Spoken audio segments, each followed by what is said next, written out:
Здравейте, приятели! Извинете за вида ми, малко по-спортно съм облечен, но все пак съм си вкъщи.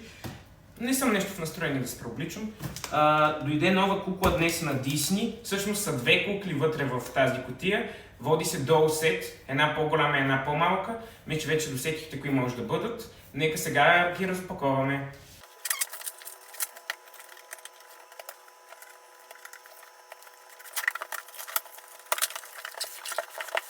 Каква е изненада? Втора кутия. Напълно нормално е това за Дисни, за да може да защитят кутията на лимитираната кукла. Готови ли сме, хора, да видим заедно? Цветовете са уникални.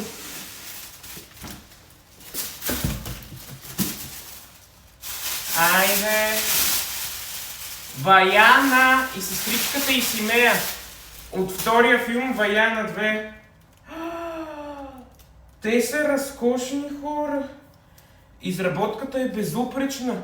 Дадох 200 евро за тях и 30 евро за доставка от Германия. Общо 230 евро. Т.е. излезнаха ми колко? 460 лева. Не малко пари. Една бройка от 2700 света. Хайде сега да ви ги покажа и отблизо.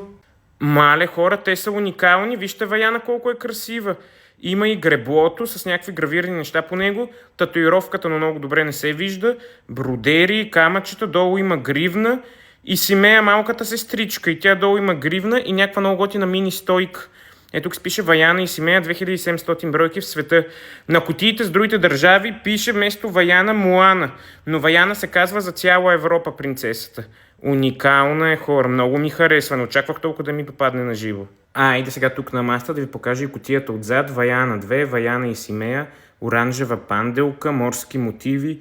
Просто е уникална и кутията, и куклите. Ето и хора отстрани кутията. Отново има морски мотиви и вълни.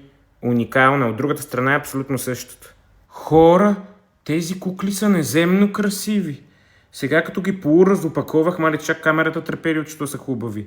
Уникални са. Хората мрънкаха, че не са достатъчно лимитирани. В смисъл достатъчно, как да кажа, добра изработка с лимитирана кукла. Погледнете колко много бродери и камъчета има. Расти, тук някакви има такива. Тук пак има бродери.